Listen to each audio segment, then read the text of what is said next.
पति देव भी अपनी पत्नी का राम के जैसे साथ देंगे कि सीता हमारी नहीं है तो नकली सीता नहीं लेंगे, सोने की सीता बना के यज्ञ करवा देंगे। जय गुरुदेव। लीजिए भाई। अच्छा,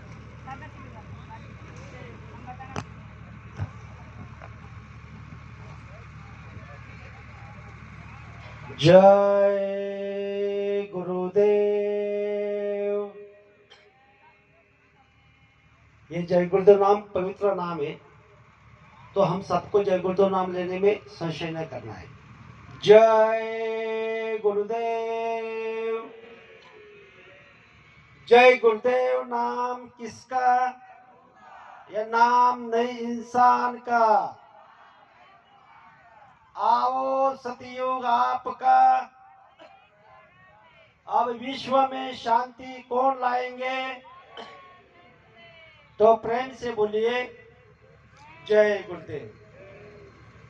विश्व विख्यात युग पुरुष, युग परिवर्तक, परम संत बाबा जय गुरुदेव जी महाराज, इनके चरणों में अरबों खरबों प्रणाम। सृष्टि रचयिता ईश्वर भगवान, उनके दृश्य अदृश्य शक्तियों को भी कोटि कोटि प्रणाम। यहाँ पर उपस्थित विभिन्न प्रांतों से, विभिन्न संगतों से आए हुए सभी माता पिता भाई बहन, सबको मेरा प्यार भरा जय गुरुदेव। आज का दिन बड़ा पावन, बड़ा शुभ है। क्यों? क्योंकि आज के दिन पूर्णिमा है, पूनम का दिन है। पूनम के दिन में मालिक की दया अपार बरसती है। तो इस चंडीगढ़ में, ये जो चंडीगढ़, ये दो प्रांतों की कैपिटल मतलब राजधानी है। हम सभी लोग बड़े परम सौभाग्यशाली है कि आज के दिन इस समय में बाबा जय गुरुदेव जी महाराज के वचन को सुन रहे हैं। आप कहोगे इसमें क्या होगा?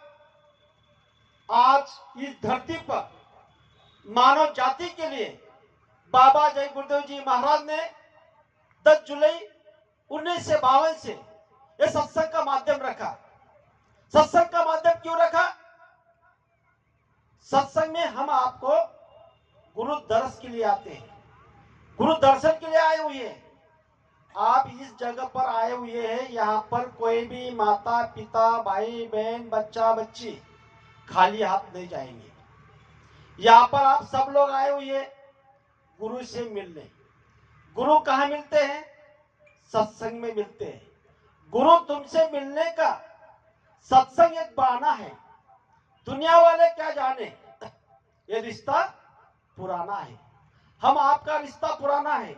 हम कहा महाराष्ट्र से, आप कहा पंजाब हरियाणा से, कोई प्रेमी आए यूपी से, हमारे शशि बहन आई कानपुर से।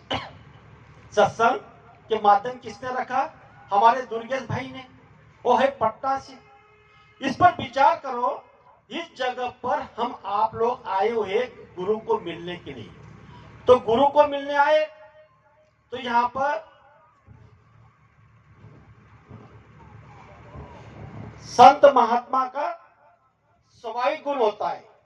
तो संत महात्मा का स्वाभाविक गुण है कि यहाँ पर जब आए हो तो आप गुरु दर्शन के लिए आए, तो संत महात्मा ने कहा संत दरस को जाइए, तज ममता अभिमान, एक एक पग आगे बढ़े कोटि यज्ञ समान। तो आप अपने घर से जब यहाँ सत्संग स्थल तक आए हुए हो तो एक एक कदम का एक एक कोटि यज्ञ का फल आपके पदर में मतलब पल्लू में पड़ने वाला है। कब? जब आप ममता को त्यागोगे, अभिमान को त्यागोगे, तब। ममता मतलब माया। यहां सत्संग में आप सुन रहे हो तो आपका मन कहीं भगना नहीं चाहिए। आपको यहां सत्संग में सचेत होकर सत्संग सुनना है। दूसरी बात अभिमान। अभिमान यह नहीं करना है कि मेरा जैसा होशियार कोई नहीं, मेरा जैसा रूपवान कोई नहीं, मेरा जैसा धनवान कोई नहीं। यहां पर आकर छोटे बनकर, दिन बनकर जब आप सत्संग को सुनोगे तो तो आप कुछ पाओगे, आपको कुछ मिलेगा। ये हुई बात। आज इस धरती पर बाबा जय गुरु जी महाराज ने आवाज लगाई। कौन सी आवाज लगाई? यहाँ पर हम आप लोगों ने सुना कि गुरु महाराज लोक और परलोक बनाने के लिए यहाँ आई हुई है। तो लोक का अर्थ क्या होता है? लोक का अर्थ होता है संसार, और परलोक का अर्थ क्या होता है? परमार्थ। तो मालिक हमारा लोक कैसे बनाना चाहते हैं? अभी अभी इस समय में भंडारा का पावन पर्व चल रहा है। यहाँ पर ये जो हमारे बाबा जय गुरु जी महाराज है, इनके बाजू में आप जो देख रहे हो दादा गुरु जी, बाबा जय गुरु जी महाराज की गुरु दादा गुरु जी। तो बाबा जय गुरु जी महाराज ने उनका गुरु का एक आदेश लिया। कौन सा? छोटा सा आदेश। क्या आदेश था? कि मेरे लिए एक छोटी कुटिया बनाना। तो आप देख रहे हो ये जो मंदिर है, नाम योग साधना मंदिर, ये अपने गुरु की याद में बाबा जय गुरु जी महाराज ने ये मंदिर बनाया। तो उसमें गुरु महाराज ने कहा कि लोक और परलोक बनाने के लिए मैं आया हूं। तो उन्होंने आदेश ये दिया कि आप ये जय गुरु नाम का प्रचार पूरे देश और दुनिया में करना, और शाकाहारी का प्रचार करना। दूसरी बात, तो यहाँ पर 3 कार्यक्रम बाबा जय गुरु जी महाराज बड़े बड़े लगाते थे। गुरु पूर्णिमा का कार्यक्रम लगाते थे, ये भंडारे का कार्यक्रम दिसंबर महीने में लगाते थे, और एक होली का कार्यक्रम लगाते थे। तो अभी अभी ये पावन पर्व भंडारा का चल रहा है। उस समय में लोग बनाने के लिए बाबा जय गुरु जी महाराज ने पूरे मानव जाति को आह्वान किया। तो हर कार्यक्रम की विशेषता अलग अलग होती है, महत्व उसका अलग अलग होता है। तो इस पावन भंडारा का महत्व क्या है? तो बाबा जय गुरु जी महाराज ने पूरे मानव जाति को समझाया। बाबा जय गुरु जी महाराज ने मथुरा में लगाई हरिनाम की बड़ी दुकान। भक्त जनों को मुफ्त में बांटते हैं प्रसाद के समान। रंग रंगीले आते हैं गिरई, पूछते दुकान में क्या क्या है सामान। मोक्ष की चाबी उठाते नहीं, उठाते बिना काम का सामान। लाखों में आता है एक गिरई, वो ले जाता है वेद ज्ञानी और ब्रह्म ज्ञान। और आते हैं कुछ गिरई, वो लेते हैं धन दौलत रुपए सोना चांदी और संसार का सामान। एक भक्त आता है और कहता है भगवान एक बच्चा भी दे दे भगवान। दुकानदार बड़ा खिलाड़ी देखता उसकी भक्ति और ईमान, और कहते हैं बच्चा नाराज होकर जाना नहीं, अगम सुधी 10वीं को आएगा सामान। तो अगम सुधी 10वीं के समय अगर आपको संतान नहीं होती है, तो उस दरबार में अगर आप कुछ मांगोगे तो आपको मिलेगा। तो ये लोग बनाने के लिए भी गुरु महाराज ने कहा, और परलोक भी आपको गुरु महाराज बनाना चाहते हैं, क्योंकि दरबार में सच्चे सतगुरु के दुख दर्द मिटाए जाते हैं। दुनिया के सताए लोग यहाँ सीने से लगाए जाते हैं। यह महफिल है मस्तानों की, यहाँ पर हर शख्स मत वाला। तो यहाँ पर जाम इबादत का पिलाया जाता है। तो ऐसा दरबार में आप कभी खाली हाथ नहीं जाओगे।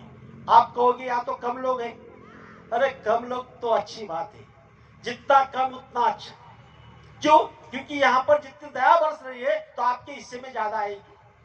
आप ये मत सोचना हमको क्या मिल रहा है, ये सोचना, क्योंकि यहाँ पर बाबा जय गुरु जी महाराज ने पूरे मानव जाति के लिए कहा, इस धरती पर आप यहाँ पर एक अपने अंदर में झांको, यहाँ का मानव दुखी क्यों है?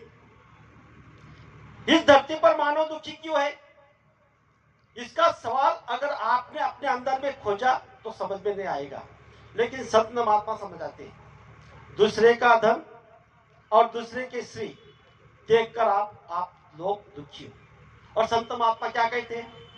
आज का मानव नीति छोड़कर पर नारी पर निगाह रखे, निस्दिन सोता विषयों में पन्ना भजन पर जाग सके।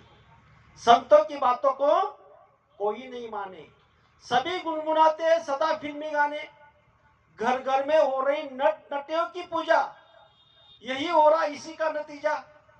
कई कई बूंद ना बरसे पानी भर बरसात पे। आप कहोगे हम नट नटियों की पूजा कर रहे? 100%। आप कहोगे क्या प्रमाण है? तो संत महात्मा ने प्रमाण दिया। क्या प्रमाण दिया? क्या आप त्रेता युग में रामचंद्र भगवान के पास जाकर उनकी फोटो खींची थी? क्या आपने द्वापर युग में कृष्ण भगवान के पास जाकर फोटो खींची थी? आपने क्या किया? जिस नट ने, जिस नटियों ने फिल्म में पात्र कर दिया, उसने नाटक बना दिया, उसका फोटो कैलेंडर मार्केट में आ गई, और उसकी मार्केट में कैलेंडर आ गई। उसकी कैलेंडर का फोटो आप अपने दीवार पे लगा दिया, और सुबह शाम आप उसको अगरबत्ती लगा रहे हो, पूजा कर रहे हो। तो अब मुझे बताओ, जो हीरो था, जो नट था, जो नटी थी, जो लक्ष्मी बनी थी, उसका फोटो लाए, महालक्ष्मी बनी थी उसका फोटो लाए, सावित्री बनी थी उसका फोटो लाए, सीता बनी थी उसका फोटो लाए। जिस जिस देवी देवता ने जिस जिसका पात्र बना किया, उसका फोटो मार्केट में आई तो आपने दीवार पे लगा दी और उसकी पूजा कर रहे। और वो उधर देर बार में, डांस क्लब में पता नहीं कितने अनाप शनाप कर्म कर रहे, तो आपको कुछ मिलेगा? कुछ नहीं मिलेगा। इसीलिए संत महात्मा ने कहा कि अगर आप राम को मानते हो तो आप आपकी घर के दीवार पे राम नाम लिख दो। कृष्ण भगवान को मानते हो तो कृष्ण नाम आपकी दीवार पे लिख दो और उस नाम की पूजा करो। क्यों? क्योंकि संत महात्मा ने कहा है कि कलयुग केवल नाम आधारा, सुमिर सुमिर नर उतरी भो पारा। नाम के आधार के बिना इस धरती पर कोई भी जो तर नहीं सकता। इसलिए बाबा जय गुरु जी महाराज ने इस धरती पर जय गुरु नाम को पावरफुल करके रखा और पूरे मानव जाति को कह दिया कि आपके ऊपर में जब दुख, संकट, तकलीफ, मुसीबत आएगी, उस समय आप जय गुरुदेव नाम को लेना। उसी समय अगर आपको मदद ना मिली तो बाबा जी को बाबा जी मत कहना। यह बात बाबा जय गुरुदेव जी महाराज ने कही हुई। दूसरी बात, गुरु महाराज ने कहा कि जीते जी भी और मरने के बाद भी मैं आपकी मदद करूंगा। आज तक इस धरती पर किसी महात्मा ने जो आवाज नहीं लगाई, वो आवाज इस धरती पर बाबा जय गुरुदेव जी महाराज ने लगाई। कौन सी आवाज? हम आए वही देश से जहां तुम्हारा धाम, तुमको तुम्हारे घर पहुंचाना बस एक हमारा काम। गुरु महाराज का दूसरा कोई काम नहीं, आपकी जीवात्मा नरक बना जाए, इसीलिए वो तिलमिला रहे हैं। और हम आपको सभी को यह आदेश दिया हुआ है कि आप गांव गांव में, कस्बों में जाकर इस जय गुरुदेव नाम का आवाज लगा दो, ताकि कोई ये कह ना सके कि हमको जय गुरुदेव नाम का आवाज कान पर नहीं आया और बाबा जी का जो आदेश था कि बाबा जी का कहना शाकाहारी रहना, ये आवाज नहीं आया। तो इसीलिए बाबा जय गुरुदेव जी महाराज ने क्या कहा